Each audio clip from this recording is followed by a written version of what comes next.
ஒரு நாட்டுல ஒரு பெரிய போர் வந்துச்சு. அப்ப அந்த நாட்டுல இந்த பவர்ஃபுல்லான தலைமை இல்லாம போனதுனால ஒரு பச்சை புள்ள கையில தான் அந்த பொறுப்பு இருந்துச்சு. அந்த சின்ன பையன் அந்த நாட்டோட படையை நடத்துற பொறுப்பை ஏத்துக்கிட்டு போர்க்களம் போலாம்னு சொன்னானா. அப்ப அந்த பெருந்தலைங்கள்லாம், எப்பா நீயே சின்ன பையன், இது பெரிய போர்க்களம்பா, அங்க பவர்ஃபுல்லான நிறைய எதிரிகள்லாம் இருப்பாங்கப்பா, களத்துல அவங்களுக்கு சந்திக்கிறதெல்லாம் சாதாரணமான விஷயம் இல்லப்பா, சொன்னா கேளுப்பா, இது விளையாட்டு இல்ல, நீ பாட்டுக்கு குடுகுடுன்னு ஓடி விளையாடிட்டு திரும்ப குடுகுடுன்னு வீட்டுக்கு ஓடி வர்றதுக்கு.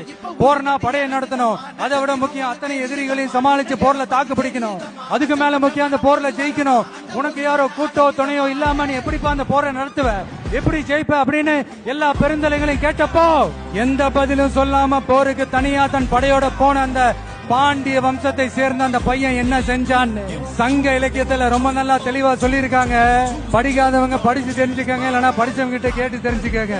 ஆனா கெட்ட பையன் சார் அந்த சின்ன பையன்.